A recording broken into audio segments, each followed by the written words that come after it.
এই সুপ্রিয় দর্শক, আসসালামু আলাইকুম। আমি মোহাম্মদ হাবিবুল্লাহ, আপনাদেরই ভাই বন্ধু। সুপ্রিয় দর্শক, কাছে কিংবা দূরে, দেশ কিংবা দেশের বাইরে, যে যেখান থেকে এই মুহূর্তে আমার সঙ্গে আছেন, সবাইকে জানাই আন্তরিক অভিনন্দন ও শুভেচ্ছা। সুপ্রিয় দর্শক, আসলে এই মুহূর্তে আমি এখন হাজির হয়েছি নরসিংদী জেলার মনোহরদী উপজেলার খিদিরপুর ইউনিয়নের কালীরচর টু বাওয়ালিয়া পাড়ার যে রাস্তা, একমাত্র রাস্তা, সেই রাস্তা আপনারা জানেন যে আহ, গত সরকারের আমলে এটা কিন্তু টেন্ডারের মাধ্যমে, এলজিডির মাধ্যমে এই রাস্তা কিন্তু সংস্কারের জন্য দেওয়া হয়েছিল ঠিকাদারি প্রতিষ্ঠানকে। আজকে প্রায় 1 বছরের অধিক সময় ধরে এখানে একটি কালভার্ট ছিল, যে কালভার্ট কিন্তু আসলে পুনর্নির্মাণ করার জন্য এই কালভার্ট কিন্তু ভেঙে দেওয়া হয়েছে এবং ঠিকাদার প্রতিষ্ঠান এই কালভার্ট করে দেওয়ার কথা বলে কিন্তু এখানে গর্ত করে রেখেছে। আমি দেখাচ্ছি যে একমাত্র এই 2 থেকে 5,000 লোকের বসবাস একমাত্র রাস্তা এই কালীরচর টু বাওয়ালিয়া পাড়ার এই রাস্তার মাঝখানে। এখন আমি আপনাদের দেখাচ্ছি যে দেখেন এখানে গহীন পানি কিন্তু রয়েছে। বিকল্প রাস্তার ব্যবস্থা না করে আসলে ঠিকাদারি প্রতিষ্ঠান এই এই গর্তটুকু করে রেখেছে। আজও পর্যন্ত এখানে কালভার্ট করার কোনো নাম গন্ধ কোনো কিছু নেই এবং রাস্তাটাও কিন্তু সংস্কারের অভাবে এই অবহেলিত অবস্থায় রেখেছে। এখন আমি আপনাদের দেখাচ্ছি যে দীর্ঘদিন যাবত যে বৈশ্বিক আবহাওয়া, যে বৃষ্টি, মুষলধারে বৃষ্টি হচ্ছে দেশের সমস্ত জায়গায়, সেই বৃষ্টির পানি কিন্তু অলরেডি এই গর্ত কিন্তু ভরাট হয়ে গেছে।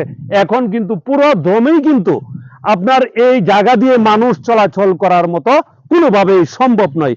এর আগেও কিন্তু আমি একটি ভিডিও আপনি এই অনলাইনেই কিন্তু আমি দিয়েছিলাম, যাতে সংশ্লিষ্ট কর্তৃপক্ষের অবশ্যই দৃষ্টি আকর্ষণ হয়। কিন্তু আজকে আমি আপনাদের দেখাচ্ছি যে এই যে আপনার বাওয়ালিয়া পাড়ার এই রাস্তার এই লুকগুলি আজকে কিন্তু যেখান থেকে থানা সদর মনোহরদী এবং খিদিরপুর, এদিক দিয়ে বীরগাঁও চৌরাস্তা, এবং আপনারা জানেন এই এলাকার লোক কিন্তু এই পাশে যে কালীরচর, খিদিরপুর, মনতলা, এখানে কয়েকটি শিক্ষা প্রতিষ্ঠান, নামি দামি শিক্ষা প্রতিষ্ঠান রয়েছে, যেই প্রতিষ্ঠানগুলি এই এলাকার এই মাসুম বাচ্চারা, ছাত্রছাত্রীরা তারা কিন্তু ওইখানে লেখাপড়া করে, যার এই রাস্তার জন্য আজকে কিন্তু তারা কিন্তু যেতে পারছে না। তাদের একদম শিক্ষা ব্যবস্থা বন্ধ হয়ে আছে, তারা কোনোভাবে যেতে পারছে না।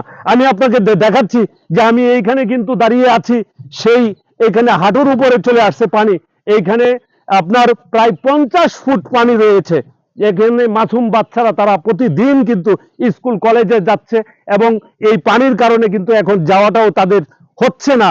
এবং আমি আপনাদেরকে এই একটি কথা বলতে চাচ্ছি যে আপনারা দেখেন যে এই যে অবস্থাটা, সেইখানে কিন্তু যারা বিদ্যালয়, প্রাথমিক বিদ্যালয় থেকে শুরু করে আপনার কলেজে যায়, তারা কিন্তু টোটালি এই রাস্তার এই প্রতিবন্ধকতার জন্য তারা কিন্তু আজকে তাদের বিভিন্ন শিক্ষা ব্যবস্থা থেকে এই এলাকার মানুষ পুরোটাই বঞ্চিত।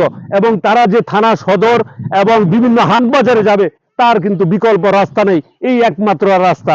আমি উদাত্ত আহ্বান করব মনোহরদী উপজেলা এলজিডি এবং মনোহরদী উপজেলা প্রশাসন, জেলা প্রশাসন, সংশ্লিষ্ট কর্তৃপক্ষের কাছে, যাতে অত দ্রুত সময়ে এই ব্রিজের আশু ব্যবস্থা, এই কালভার্টের আশু ব্যবস্থা গ্রহণ করার জন্য, তাহলে হয়তো এই বাওয়ালিয়া পাড়ার অঞ্চলের মানুষের উপকার হবে এবং এই দুর্দশা থেকে মুক্তি পাবে, এবং যারা ছাত্রছাত্রী আছে তারা নির্বিঘ্নে এই এলাকা থেকে বিভিন্ন বিদ্যালয়ে, স্কুল প্রতিষ্ঠানে তারা লেখাপড়ার জন্য ছুটে যেতে পারবে।